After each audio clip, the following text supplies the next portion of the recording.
Hey everyone, James Azar here with CyberHub Engage. Welcome to our virtual summit.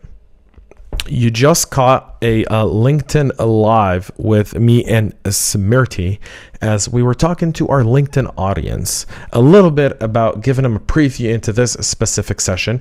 And you can catch our live broadcast on LinkedIn. And now we're going to really get into the economics of attackers in this session, right, Smriti? Like, that's the plan, I'm guessing. That's what you're here to talk about. Smriti is with Shape Security, threat intelligence analyst, she has so many great stories for this session, and I won't waste any more time. We'll just get right into it. But I want to set a baseline because I think it's really important as we're in this COVID-19 era. Everyone's so focused on what attackers are doing now. I kind of want to set the baseline with you, Smriti, please, if you don't mind. What was the way attackers behaved before this pandemic, before everyone is in quarantine at home, before businesses couldn't operate anymore? So if you don't mind just sharing with us a little bit about that. Yep, absolutely. I feel like cyberspace is such a broad space, but I would like to focus on a little more well-versed in. So we've seen attackers do something that's called a credential stuffing attack.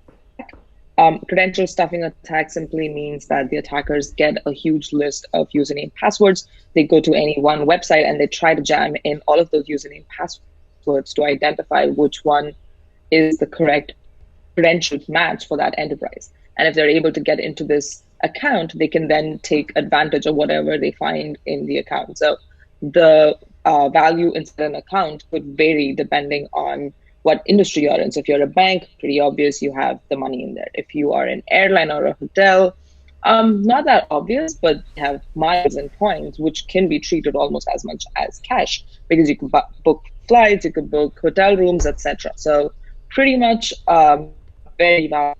If you are a coffee shop, you could have, if you're like a restaurant or something, you could have credit card information, addresses, etc., which even though we think is probably not that important for attackers, but attackers tend to use a lot of social engineering where they can guess passwords. Now, passwords, even though we think have a lot of entropy, they are something that we want to remember, we want to memorize. So we tend to make it relatable to our life, relatable to our stories, etc. So the more information an attacker has about you, the easier it is for them to guess your password.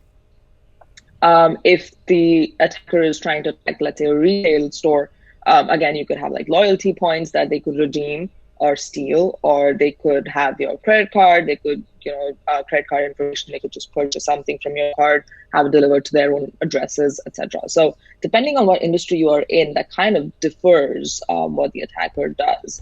Attackers create fake accounts all the time to gain advantage of, referral bonuses, etc. So kind of a lot of different areas where automation hacks typically tend to go all the way, and then there's a different kind of fraudulent activities that they'd end up doing on each of these different industries. So you bring up a great point. I just want to tell you, we were doing our live, and I just got a text message from one of your biggest fans, and we'll give her a shout out, Kosar Kenning, and from E-Trade, and she was like, "I love Smriti," and I was like, "Ah." So I just wanted to say, for folks watching us on the virtual summit, we were live on LinkedIn when we recorded this just a little bit before, and we've been getting a lot of love mail coming in, and so I've been sharing it as we go along. Listen, we're all getting through this COVID-19 together, folks. We're all in this. Everyone's in the same situation, and so we're going to talk threat intel, but we're also going to talk about humanity and the fact that there are people out there that really do are sending me messages as we're doing this, and I can't just let that go by and tell you offline. I think people should know that you've got fans from all over the place, and Kosar, you just got a shout out again on my podcast. So, Smriti, you were talking kind of about that traditional way that they behave, but how's that behavior changed now because of this COVID-19 epidemic? How has it really kind of adjusted in recently? So to understand that, I think we have to understand how we ourselves, like legitimate human users, have changed in the time of COVID-19. Attackers know that we are generally looking for outliers and anomalies. So they try to blend in with human traffic as much as they can. So their main attempt is to behave like human. They do not have necessary tools or resources to do that. So to understand where attackers are going, we need to understand where humans are going. So now with the terms of COVID-19, more and more people are inside their houses. So what are we doing when we are inside our houses? We are using a lot of social media. We're going to a lot of news sites. We're trying to research a lot on numbers about 19 or any other things that's happening around the world. We're trying to do a lot of online shopping. We're trying to go to different retailers, grocery stores, etc., to get things that may or may not be available in store. So that's where we see attackers move to as well. So they are also more on retailers, on grocery sites, on social media, on gaming sites. So they want to be as much as where the human beings are. So the attack surface increases a lot. When I say attack surface, that means if nothing was happening, if life were just as usual, if let's say a gaming site was expecting 100 users a day, and then this attacker wants to come in with a lot of traffic that looks like 1,000 users a day, that's an anomaly that would stand out. But now if the gaming site, now that everyone's at home, people at evening want to go play games online with their friends, the gaming site is already expecting 1,000 users a day now. So if they see 1,100, 1,200, it's not an anomaly for them. It kind of blends in.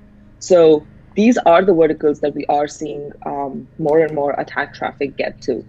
So that's just in terms of the attack space. When we talk about attacking skills, this may or may not be due to COVID-19, who knows, but we are seeing in certain spaces, attackers are trying to improve their techniques in which they have. So a part of us want to think that, now everyone's at home, they have more time to spend on trying to develop new skills, research more, understand more on, how some of these security blocks are in place and try to get around those. So they're trying to improve their skills as well. So they're evolving as the security posture is evolving around the world. So you brought up a very interesting point, which is, attackers are very much kind of looking at this expanded landscape. They're looking at people on social media.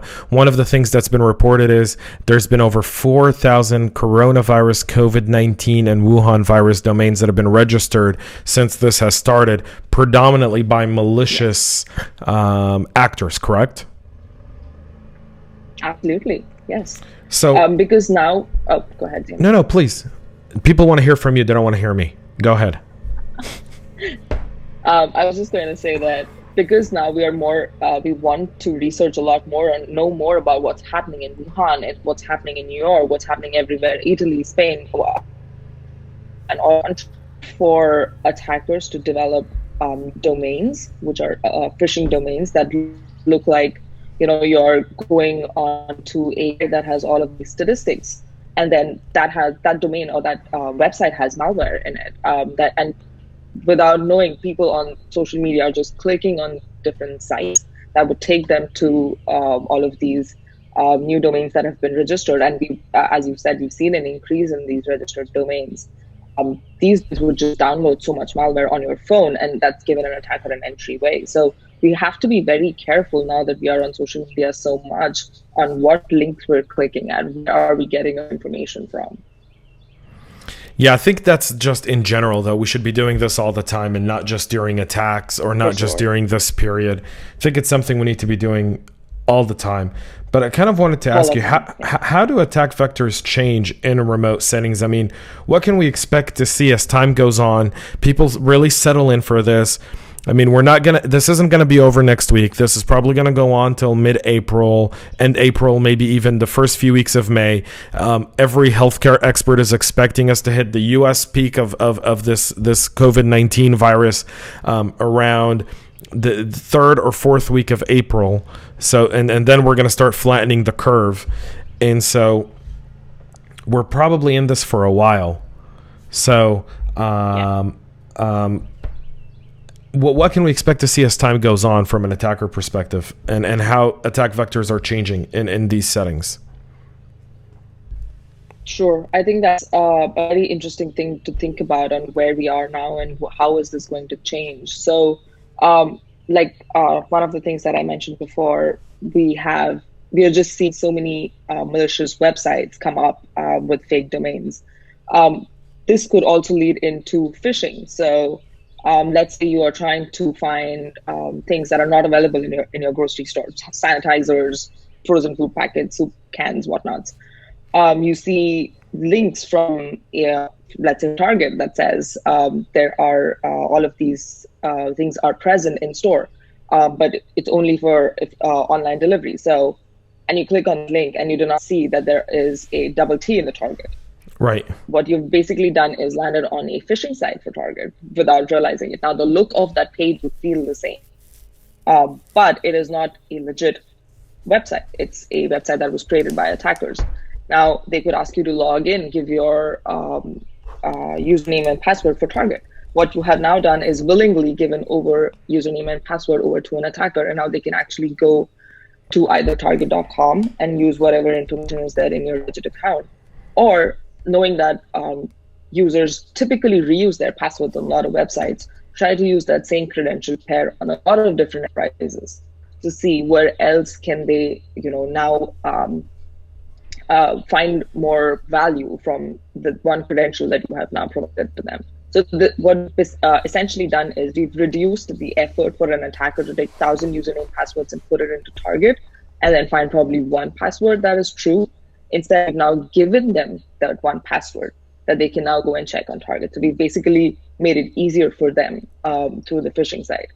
Also, on these phishing sites, if you're ordering something online, you probably put your credit card information. That credit card information can now be used against you, and they could make purchases. This is now basically your stolen credit card information that they could use, or they could even charge your credit card for all of the goods that you've ordered, but the goods never show up because that was not really a delivery site. So these are the things that will basically happen on any kind of a retail site.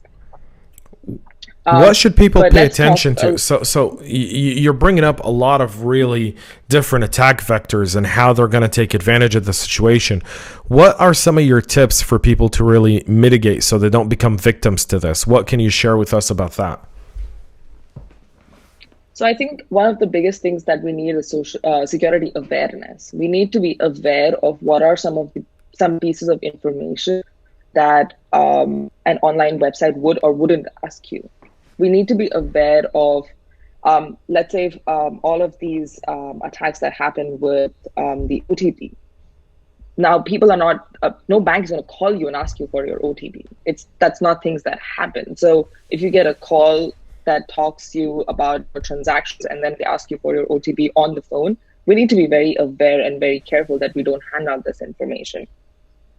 We need to be aware of what site we're clicking. Be very careful when you look at the URL.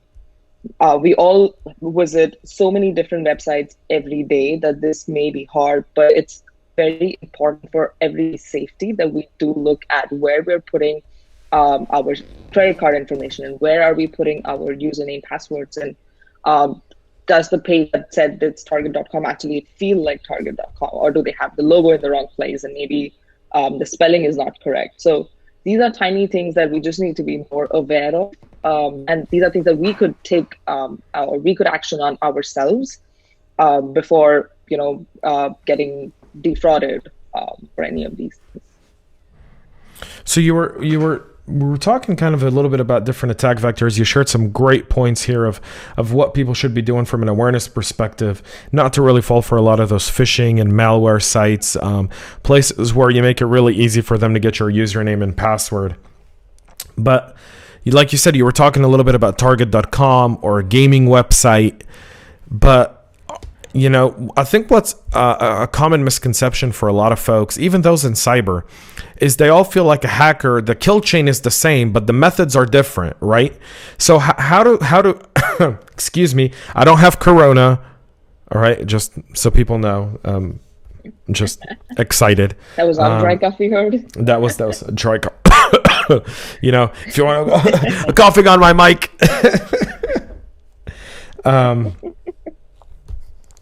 I'm sure I'm sure we'll get a bunch of stuff here. I'll get some mail about you should have coughed in your elbow, but then you want me to elbow bump people. You thought about that? I might as well cough in my hand. I wash them enough. But how do attack vectors change by industry? Because as we were saying, retail, gaming, how does that change, and how does the current situation change even more those attack vectors, or does it bring it down to where it was really wide and now it makes it easier to defend? So I think with industry, it changes a lot. A lot of things change how attackers change how they behave on different industries. So we've spoken about retail a lot. We've spoken about gaming a lot. Let's talk about other things for now. Let's talk about telecommunication. So we talk about how everything is super secure because we have two-factor authentication. But if someone is to take over your account on your phone, so let's say mobile, Verizon, whatnot, if we have your online username and password, they could order a new SIM from your account. That would deactivate your SIM. And now anything that they have as a 2FA, any of your accounts that has a 2FA, that OTP code goes to the phone that is now being controlled by an attacker. So they are able to leverage that piece and just get all of your sensitive information. Or let's say if by some means you're able to check your messages online, if some telecommunication provider allows you to check your messages online through a web portal, if they are able to compromise your username and password, they now have access to your messages on your web portal. They don't even have to go down to SIM swap. And they could just basically use your OTP PIN from the web portal to do any kind of sensitive exchange on other accounts of yours. Because if you've reused your passwords, then they have multiple accounts of yours that are compromised. So that also makes telecommunications very vulnerable. If we are talking about, travel industry, we have airlines, hotels, whatnot. Not only is there a lot of scraping that happens on these websites for prices, there is also a lot of scraping that happens for them to set up phishing domains.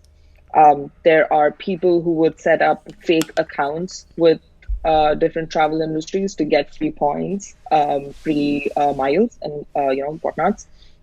So that makes them pretty vulnerable to those kinds of attacks. But the main underlying piece of it is, has the attacker been able to get into your account? So as a enterprise, they need to be very, very careful with their security posture on how easy or difficult are we making for this attacker to understand if this particular credential that they're testing even exists on the account or not. So let's say if as an enterprise, you have a forgot password page, what is the feedback that you're giving on the forgot password? So let's say if I enter my username and my password and say forgot password, are you letting me know that this username exists or not? If the user knows that this does not even exist on the enterprise, they don't even have to go try to get the password, because now we've limited the number of usernames that is valid for this particular enterprise. So these are smaller steps that the enterprise could take that doesn't involve like a lot of different vendors and whatnots on the type of feedback that they've provided to the attacker. And this would help limit the number of attacks or number of ability to close on. So you brought up a lot of really, really good points here, breaking it down industry by industry, the different vulnerabilities that could exist because of this situation.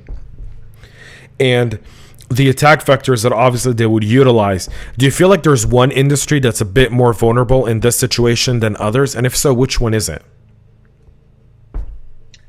I would say, given this era of COVID-19, we are just more active on a lot of e-commerce sites, checking for new things, or we are a lot active on grocery delivery sites and gaming sites. I think these are the sites, because now we are, even as human users, more active on them. They are a little more vulnerable to attackers showing up on their domain. Whereas industries such as travel, because right now travel has reduced so much, the travel industry has been impacted so much that as regular users, we are not going that much on travel sites. We are not going to go purchase tickets because we don't know how soon or how safe it is going to be for us to travel, let's say 4 months or 5 months down the line. So we would see the attack traffic reducing on those industries. So that's a really good point. Is some industries are more vulnerable than others, and it's on us as a community to really try and help a lot of those industries. I feel like some of the industries that are most, I think everyone's been preaching and talking about how healthcare needed so much help, and now healthcare is at the forefront of this fight. And they're not only dealing with a killer virus, they're also dealing with attackers trying to take advantage of it, which is also a bit problematic. But how does this specific crisis evolve over time, and what can organizations really do to defend against some of the attack vectors you discussed, and essentially secure the remote workspace? Because I've been saying this throughout the entire virtual summit, and I'll share with you what my theory is, and it's not just it's based on a lot of information that I've been read from a lot of different healthcare professionals and health researchers, as well as economists. The flu, we're not going to eradicate this COVID-19 in May. We're going to flatten the curve of infections and reduce the stress on the healthcare. Plus, typically in hot weather, people don't get the flu, so that tends to go away. But come fall, come October, November, December of next year, we're going to enter this COVID-19 situation all over again, meaning and it's going to come back. And a lot of people don't think there'll be a vaccination by then. They feel like a vaccination's about a year away. Like best case scenario is a year, worst case scenario is 18 months. So we still have a few more flu seasons to go with this thing, meaning we're probably going to revert to remote work, to, businesses are now going to adjust their plans. So when this comes back, they have, plans in place. So how do we secure our remote workspace going forward so that when this does hit again, Smriti, we're able to really defend ourselves and we don't hurt the economy, because we can't afford a $2 trillion bailout, every 6 months. I mean, we've just ruined our nation for our kids if we do that. Yeah. Yeah, I think you brought up a really interesting point about the recurrence of remote working, because I do believe that we have essentially changed how remote work is now going to be a very frequent part of our lives, because we've proven that we can still be productive while being remote working. So I think people are going to have a lot more leeway in how often they can work remotely from time to time. Having said that, I think a couple of points that we need to be very careful about with remote work. First, take at the kind of Wi-Fi network that we are on. Usually, home Wi-Fi networks are pretty secure. Not as secure as the office network for sure, but secure enough. But that doesn't mean that they're not vulnerable for, Wi-Fi hijacking, even though it's not that popular anymore, but that's still a vulnerability. But let's say you're working from an insecure Wi-Fi network that just puts everything, all your surfing, communication, everything in danger. So we have to be very careful about how we are accessing our work-related sites versus our sensitive data versus just social network data. So that kind of comes again more with, it all starts with cyber education. People have to be more aware of what they are doing. And how you're doing it. It comes down to the fact on the kind of machines you're using. So are you using the same machine for clicking random sites on social media to get your information? These sites that could be essentially download malware onto your machine. And then when you connect to your work network, you could probably infect the work network as well. So again, you need to be very careful on how we are accessing different things from the same machine. So one of the advice that we really get to people is, as much as possible, separate out where you are accessing your sensitive data and where you're accessing just normal web surfing. So if you can keep two separate machines, that's good. The one that you have for accessing sensitive data need not be like a MacBook. It could just be a very computer where you're just accessing your sensitive data. Or if that's not an option, you could create VMs on your machine. just use certain VMs or virtual machines to access, whereas do your social network surfing or your research with or news reading, etc., on different kinds of devices or different kinds of VMs, where if there is a kind of malware that would potentially get downloaded from these sites or these third-party sites, then that doesn't affect kind of your machines. So that also becomes important for us to know, again, through education, that these are some of the steps that we could take for, just ensuring that we are not clicking or performing different kinds of activities on the same machine.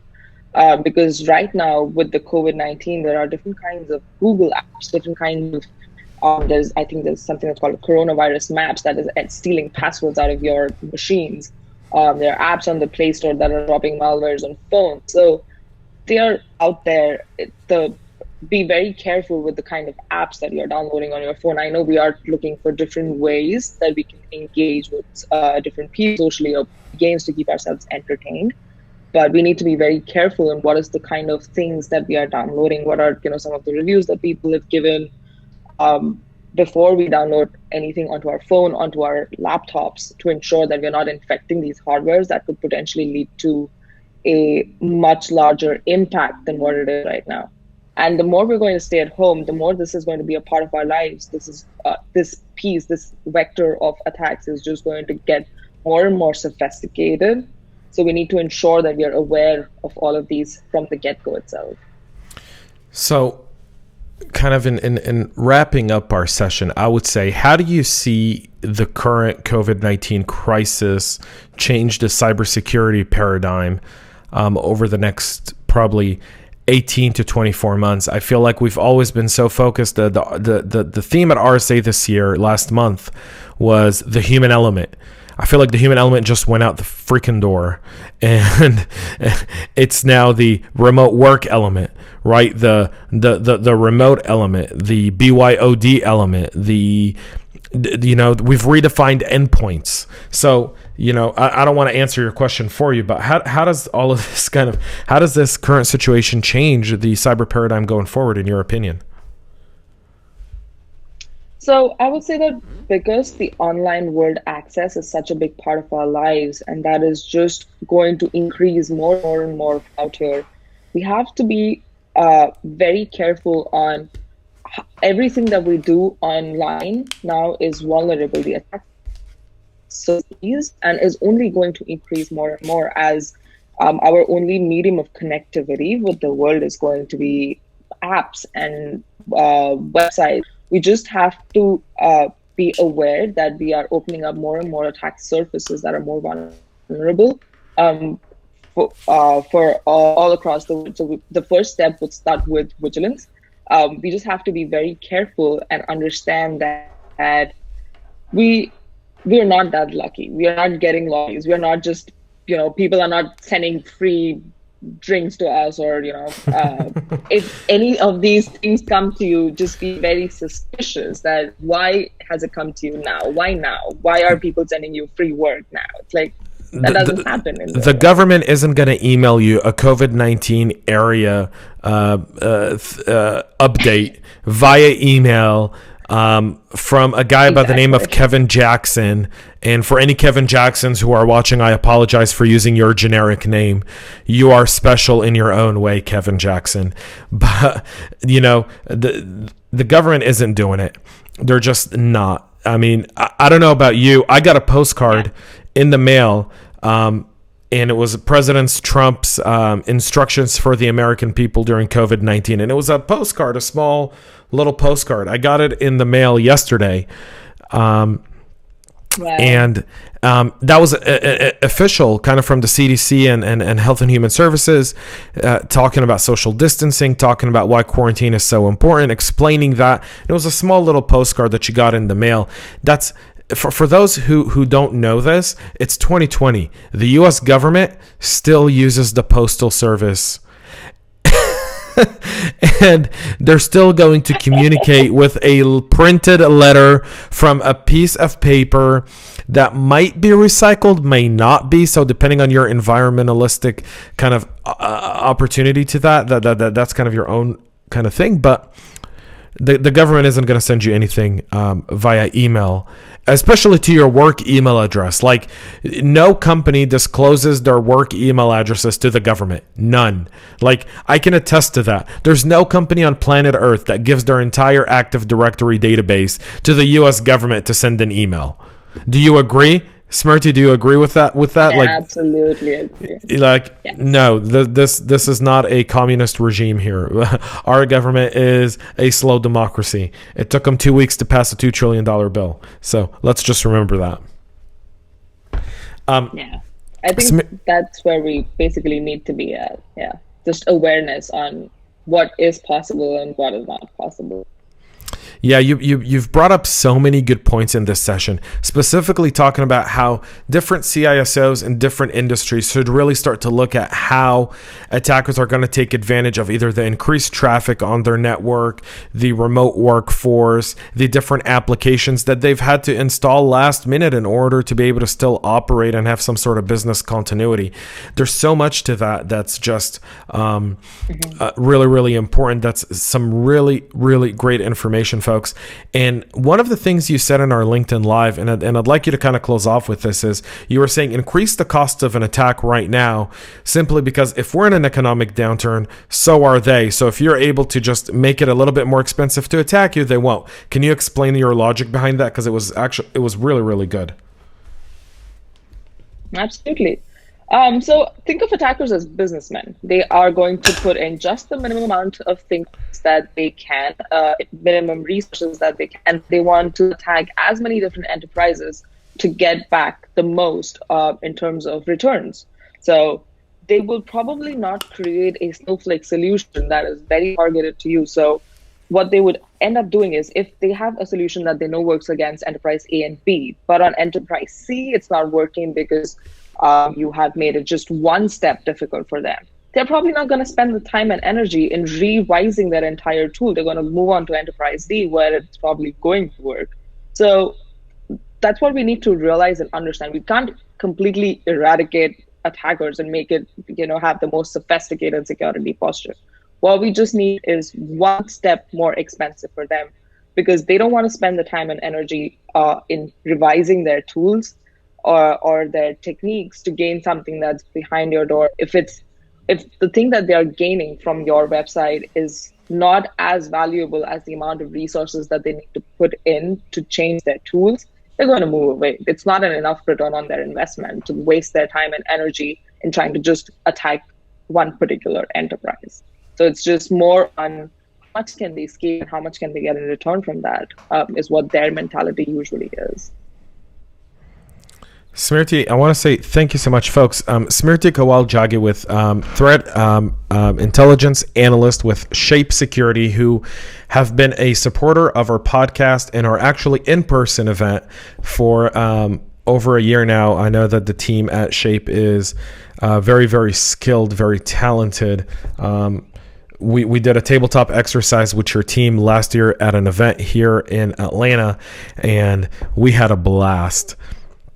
And a lot of the CISOs and different cybersecurity practitioners that were in the room had a great time just interacting with your team. And we were talking a lot about what you just mentioned, and a shout out to Kelsey and Daisy and Amber and all the girls over at Shape Security.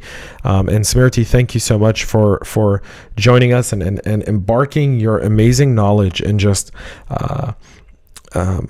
refreshing in our minds that just because we're in an epidemic doesn't mean that attackers are stopping, and they're just going to get savvier in this time. And it's on us to really come together and be able to utilize that. So people can go to shapesecurity.com. You guys are now part of F5, right? So that's kind of fun.